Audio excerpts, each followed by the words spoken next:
কোচের ওয়াইফ উনি মানে এনারা আমাদেরকে বল দিত। নেটের বিষয়টা হচ্ছে আমরা নেট কখনোই পাইনি যে জেলা থেকে দিবে, কখনো দেয়নি আমাদেরকে। আমরা হচ্ছে নিজেরা পার্সোনালি ভাবে টাকা তুলে নেট কিনতাম, নাহলে আমাদের কোচই আমাদেরকে স্পন্সর করতো, আমরা সেখানে প্র্যাকটিস করতাম। আমাদের প্র্যাকটিসের জন্য নেট লাগানোর জন্য তো বার দরকার, আমাদের কোনো বার ছিল না। আমরা বাস দিয়ে নেট লাগিয়ে পরবর্তীতে আমরা ওই নেটেই খেলতাম। মানে খুবই গরিবের মতো খেলাধুলা করছি।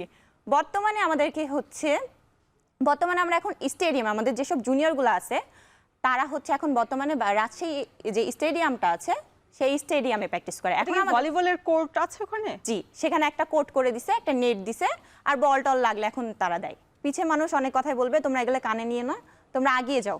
যেখানে আমরা তোমাকে সাপোর্ট দিচ্ছি সেখানে তো আর অন্য কারো কিছু বলার নাই। দেখা যায় যে খেলাধুলাতে অনেক সময় বাবা মাও আসতে দেয় না। এই 10 বছরে কি তাদের দৃষ্টিভঙ্গি কিছুটা পরিবর্তন হয়েছে? অবশ্যই দৃষ্টিভঙ্গি তাদের অবশ্যই পরিবর্তন হয়েছে, কারণ যখন আমরা ন্যাশনাল টিমে ঢুকি প্রথম, আমি 23 সালে প্রথম ন্যাশনাল টিমে ঢুকেছি।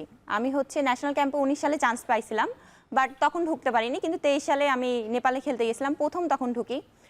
তারপর থেকে বাবা মার দৃষ্টিভঙ্গি আর কি চেঞ্জ হয়েছে, কারণ তাদের মেয়েরা বাইরের দেশে যাচ্ছে, খেলছে, দেশকে রিপ্রেজেন্ট করছে।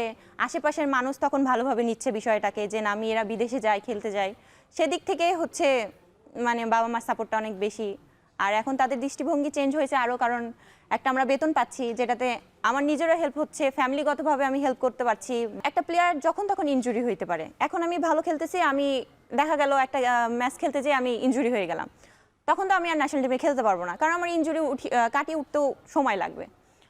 তো আমি আমাদের মাননীয় প্রধানমন্ত্রী এবং আমাদের ক্রীড়ামন্ত্রী স্যারের কাছে অবশ্যই আমি এটা বলবো যে হচ্ছে ওনাদের কাছে অনুরোধ করব যে যেসব প্লেয়াররা ন্যাশনাল টিম থেকে বের হয়ে যায় বা বাদ পড়ে যায়, তাদের দিকে কিন্তু পরবর্তীতে আর ফেডারেশনও খেয়াল করে না, সরকার তো করে না, কারণ তারা ব্যস্ত।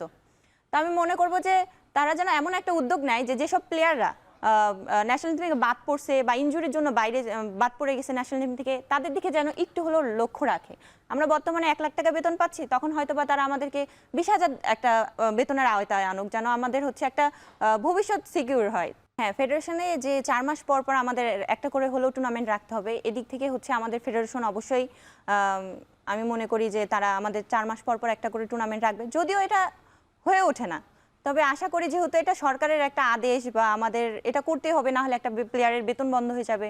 তো আমরা যেহেতু ভলিবলে 14 জন বেতন পাচ্ছি, তো ফেডারেশন অবশ্যই নিজের দায়িত্বটা পালন করবে, কারণ তারা যদি দায়িত্বটা পালন না করে তাহলে 14 জনের ভবিষ্যৎ নষ্ট হয়ে যাচ্ছে।